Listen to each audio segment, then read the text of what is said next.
Damai sejahtera Allah yang melampaui segala akal, itulah yang memelihara hati dan pikiranmu di dalam Kristus Yesus, Tuhan kita. Amin. Shalom, selamat bertemu kembali kepada Bapak Ibu, saudara-saudara yang setia mendengarkan channel YouTube ini. Pada kesempatan kali ini, kita bersekutu dengan firman Tuhan yang menjadi khotbah di ibadah-ibadah rumah tangga, dan sekaligus menjadi epistel di minggu ke-19 setelah Trinitatis pada tanggal 15 Oktober tahun 2023. Firman Tuhan tertulis dalam Keluaran 32 ayat 1 sampai ayat yang ke-14. Demikian pembacaan firman Tuhan. Ketika bangsa itu melihat bahwa Musa mengundur-undurkan turun dari gunung itu, maka berkumpullah mereka mengurumuni Harun dan berkata kepadanya, "Mari buatlah untuk kami Allah yang akan berjalan di depan kami. Sebab Musa ini orang yang telah memimpin kami keluar dari tanah Mesir. Kami tidak tahu apa yang telah terjadi dengan dia." Lalu berkatalah Harun kepada mereka, "Tanggalkanlah anting-anting emas yang ada pada telinga istrimu, anakmu laki-laki dan perempuan, dan bawalah semuanya kepadaku."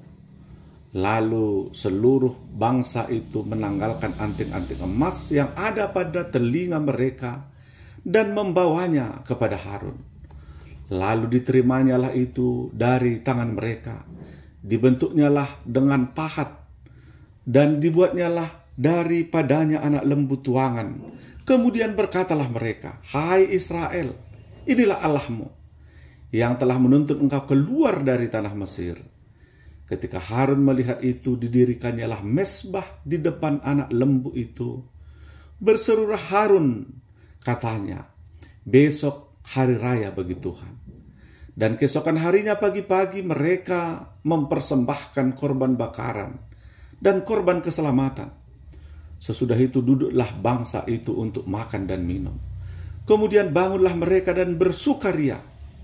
Berfirmanlah Tuhan kepada Musa, "Pergilah, turunlah, sebab bangsamu yang kau pimpin keluar dari tanah Mesir telah rusak lakunya.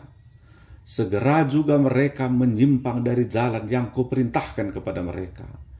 Mereka telah membuat anak lembu tuangan, dan kepadanya mereka sujud menyembah dan mempersembahkan korban sambil berkata, 'Hai Israel, inilah Allahmu yang telah menuntun engkau keluar dari tanah Mesir.' Lalu firman Tuhan kepada Musa, 'Telah kulihat bangsa ini, dan sesungguhnya mereka adalah bangsa yang tegar tengkuk. Oleh sebab itu biarkanlah aku supaya murkaku bangkit terhadap mereka, dan aku akan membinasakan mereka. Tetapi engkau akan kubuat menjadi bangsa yang besar.' Lalu Musa mencoba melunakkan hati Tuhan Allahnya dengan berkata, 'Mengapakah Tuhan murkamu bangkit terhadap umatmu, yang telah kau bawa keluar dari tanah Mesir dengan kekuatan yang besar dan dengan tangan yang kuat? Mengapakah orang Mesir akan berkata, dia membawa mereka keluar dengan maksud menimpakan malapetaka kepada mereka yang membunuh mereka di gunung dan membinasakan dari muka bumi? Berbaliklah dari murkamu yang menyala-nyala itu, dan menyesallah karena malapetaka yang hendak kau datangkan kepada umatmu. Ingatlah kepada Abraham, Ishak, dan Israel, hamba-hambamu itu, sebab mereka engkau telah bersumpah demi dirimu sendiri dengan berfirman kepada mereka, aku akan membuat keturunanmu sebanyak bintang di langit, dan seluruh negeri yang telah kujanjikan itu akan kuberikan kepada keturunanmu, supaya dimilikinya untuk selama-lamanya.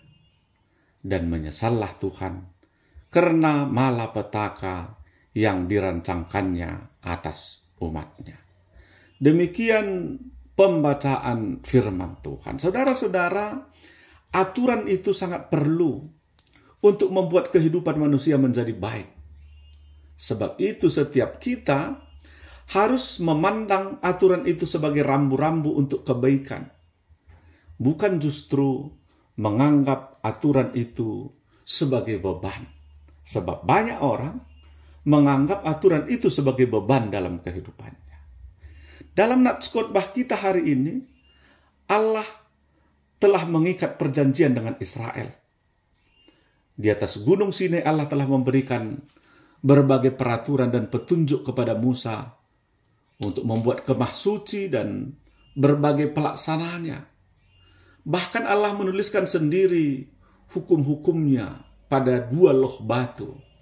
Bisa kita baca di Keluaran 31 ayat 18. Kita tahu bahwa 2 hukum yang pertama mengharuskan umat Israel untuk mengutamakan Allah dan melarang mereka untuk menyembah ilah lain.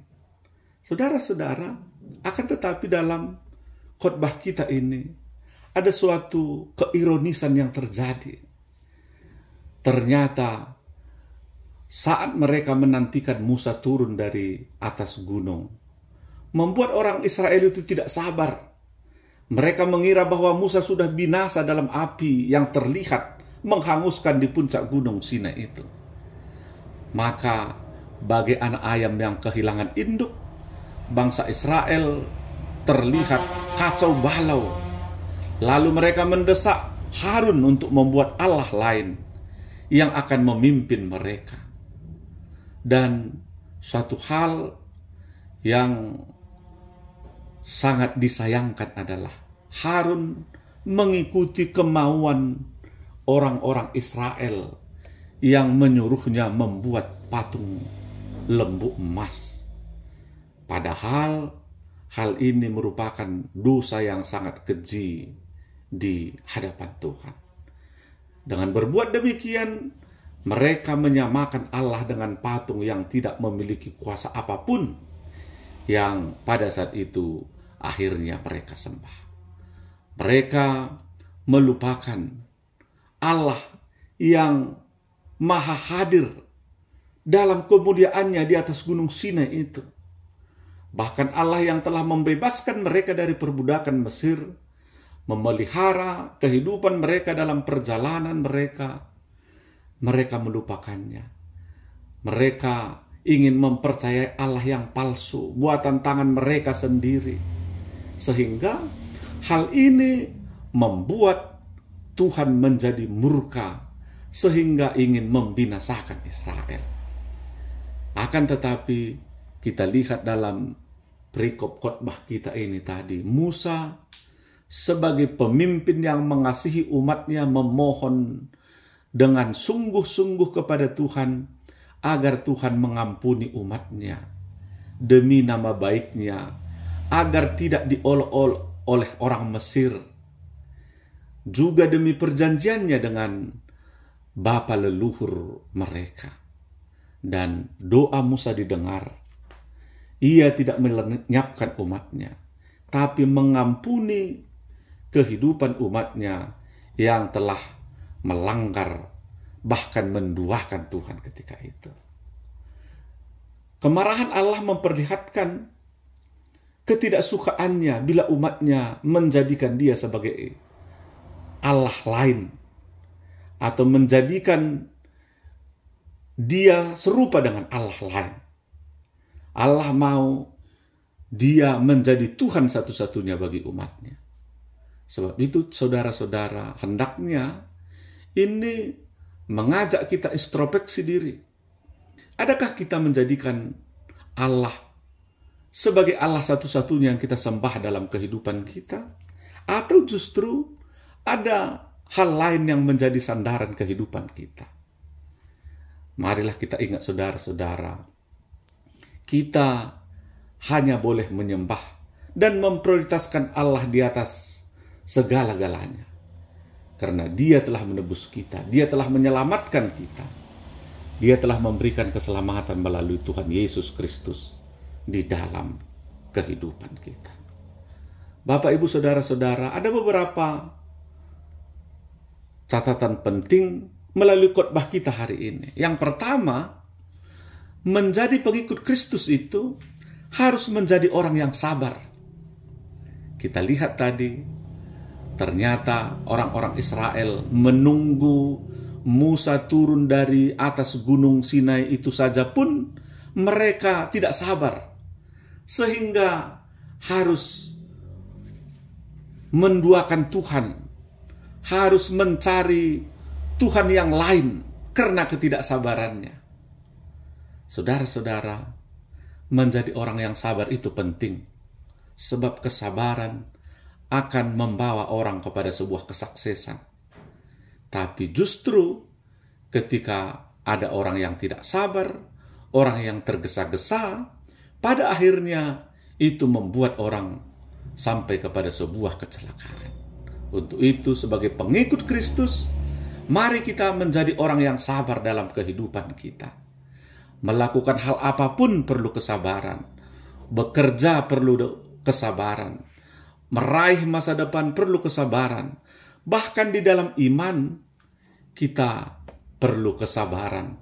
Sehingga melalui kesabaran yang ada kepada kita, Tuhan memberkati kehidupan kita. Yang kedua, Bapak, Ibu, Saudara-saudara, jangan menjadikan hartamu menjadi berhala sehingga engkau melupakan Tuhan dalam hidupmu.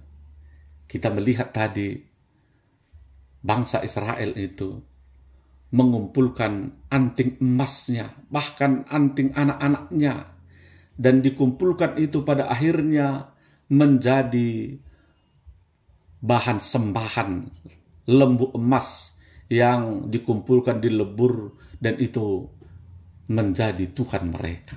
Apa artinya? Seringkali manusia itu menjadikan hartanya menjadi berhala.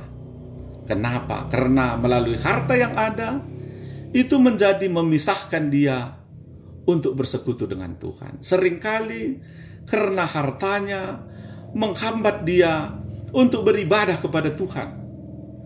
Jadi kalau engkau punya harta, maka engkau harus menjadikan harta itu untuk mempermudah engkau menyembah Tuhan, bukan justru untuk menghalangi engkau menyembah Tuhan.